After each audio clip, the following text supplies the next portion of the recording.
After watching Mili, I grappled with the same question I had after watching Vikram Vedha. Why are talented directors from the South remaking their own films in Hindi? Why are they recreating their work almost frame by frame? What is the creative satisfaction in this exercise? At least in Vikram Vedha, which I've also reviewed last month, Hrithik Roshan provided a new point of entry for the character of Veda. His interpretation was wholly different from what Vijay Sethupathi did.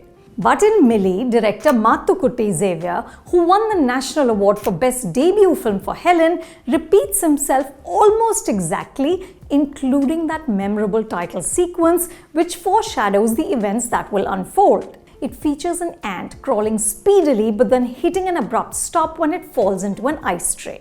Mili is a survival drama about a driven, hard-working, middle-class girl in Dehradun who one night finds herself trapped in the freezer of the fast food restaurant she works in.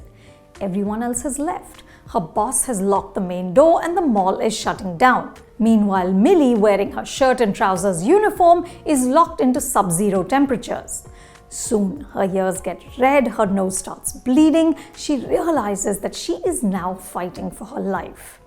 In Helen, Mathukutty and his co-writers Alfred Kurian Joseph and Noble Babu Thomas took a news report about a woman trapped in an industrial freezer after her shift ended and created a suspenseful, moving film that takes us through the ringer.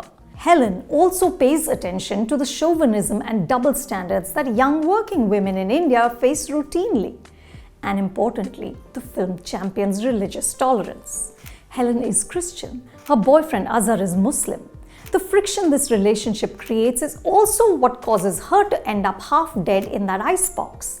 For Hindi audiences, Mathukutty avoids this contentious terrain.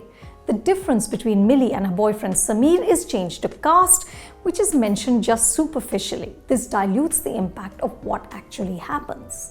Ritesh Shah, who helped adapt the script to Hindi, has Mili and her father speaking using pronouns hum, aap. पीठ में मुक्का मारेंगे झूठ बोला तो। आप तो हमको छोड़ के कनाडा जा रही हैं ना? जाइए। उससे भी कोई दूर देश है तो वहां चली जाइए। Perhaps this is meant to underline that they are from the dominant caste, but it infuses a layer of artifice into the film. When Mili first realizes that she's trapped, she's shouting, "Sir, hum andar hain." It just sounds odd. Mathukutty did such a terrific job of constructing high emotion and dread in Helen that he mostly follows the same beats, including edit cuts and transitions between scenes. If, like me, you're a fan of the original, then Mili has too few surprises. There's no reinvention except for the change of geography and cast. But if you haven't seen the original, there is more to enjoy. Like the relationship between Mili and her father, played by Manoj Bawa. Manoj is a shape-shifting actor who has the talent to go from the bigoted policeman in Article 15 to this loving, bumbling dad. Mili and her father take turns being the adult. She is often more mature and responsible.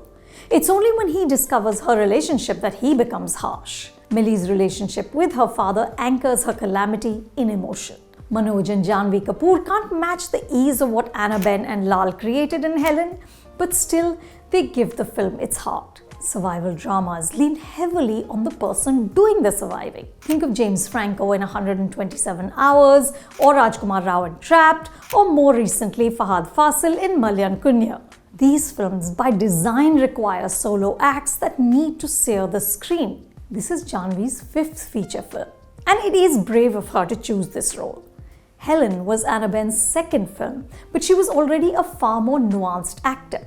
She nailed that mix of desperation and determination. Janhvi doesn't yet have her level of acting, but she brings in a sweetness and sincerity which carries her through. I also like Sunny Kaushal, who works his unassuming charm. Mathukutty smartly held on to makeup artist Ranjit Ambadi, who also worked on the original.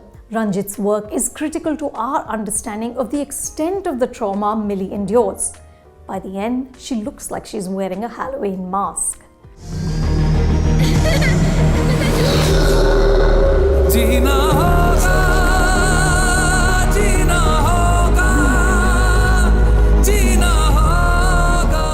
Again, I'm not entirely convinced that we need Mili when Helen already exists, but in itself, it's a watchable film about a fierce young woman who refuses to yield.